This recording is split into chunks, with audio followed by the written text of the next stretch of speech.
तू ही रे माझा मितवा या स्टार प्रवाहावरील मालिकेत आज 27 जुलैला काय झाले ते आपण बघून घेऊ. अंजली चक्कर येऊन पडते कारण तिला तिच्या भावाचा आणि लावण्याचा साखरपुडा अजिबात मान्य नसतो. ती चक्कर येऊन पडते. ते सतत ईश्वरी ईश्वरी असं नाव घेत असते. मग आजीला ते अजिबात आवडत नाही. मग मामा म्हणतो की आपण ईश्वरीला बोलवायचे का.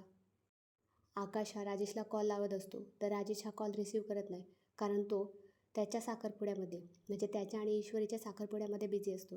ईश्वरीच्या घरचे म्हणतात की राकेशराव इतका महत्त्वाचा फोन आहे तर उचलू शकता तुम्ही, पण तो म्हणतो की आज माझा फक्त साखरपुडा महत्त्वाचा आहे, त्याच्यापुढे काहीच नाही. मग आजी शेवटी परमिशन देते. ती अर्णवला सांगते की अर्णव ईश्वरीला कॉल लाव म्हणून. अर्णव ईश्वरीला कॉल लावतो पण ईश्वरीचा फोन तिच्या रूममध्ये असतो आणि ती हॉलमध्ये साखरपुड्याच्या विधीमध्ये बिझी असते, सो ती कॉल घेत नाही. मग आजी म्हणते की चिंटू तू ईश्वरीला जाऊन जरा घेऊनच ये, थोड्या वेळापुरतं का होईना पण घेऊन ये. मग अर्णव हात लगेच तिला आणायला जातो.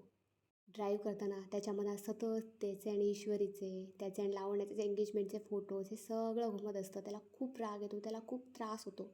आकाश हा सतत राजेशला कॉल करतच असतो पण राजेश अजिबात कॉल घेत नाही. इकडे आकाश हा डॉक्टरना कॉल करतो. डॉक्टर येतच असतात पण राजेशला कॉल करत असतो तर तो काही घेत नाही. इकडे ईश्वरीच्या घरचे सगळे खुशीत असतात. मग ईश्वरी आणि राकेश साखरपुड्याच्या विधीसाठी बसलेले असतात. मग तिच्या घरचे म्हणतात की आता अंगठ्या घालून घ्या. मग राजेश हा ईश्वरीला अंगठी घालतच असतो तेवढ्यात त्याचा फोन पुन्हा वाजतो.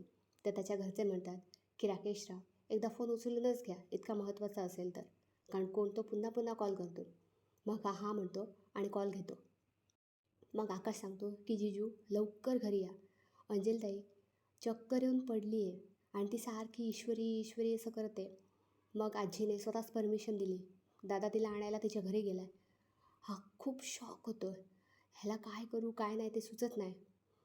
अरे मग तो असं म्हणतो आणि डॉक्टरला बोलवलं का असं वगैरे काय काय म्हणतो.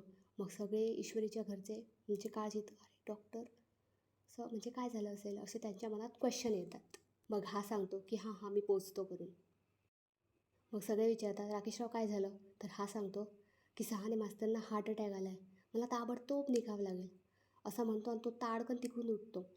मग सगळे म्हणतात ओ राकेशराव फक्त अंगठ्या घालायचा तरी विधी करून घ्या, मग साखरपुडा पार पडेल. मग तो मनात म्हणतो जर इकडे अर्णव पोचला तर आपण मोकळा होणार, तरी पण हां हां चला पटपट उरकून घेऊया असं म्हणतो आणि तो अंगठी घेतो आणि ईश्वरीच्या हातात घालणार तेवढ्यातच अर्णव तिकडे हजर होतो. आणि अर्णव त्यांच्या घरामध्ये जाणार इतक्यातच त्याचा फोन येतो.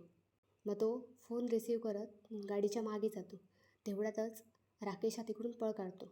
इकडे अर्णव ईश्वरीला घरी घेऊन येतो. मग अंजली तिला बघून थोडंसं तिला बरं वाटतं.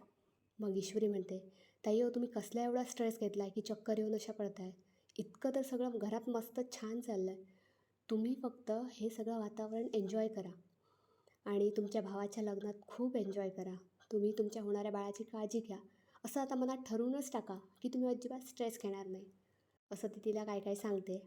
आणि मग आजी म्हणते की चला आता आपण सगळे बाहेर जाऊया, अंजलीला आराम करू देत. मग मामा म्हणतो की थोडा वेळ ईश्वरीला अंजलीजवळ बसू दे, मग अंजलीलाही थोडं बरं वाटेल. मग सगळे ते जायला निघतात. मग ईश्वरी चिंटूला पण थांबवून घेते. मग ते सगळे बाकीजण बाहेर जातात.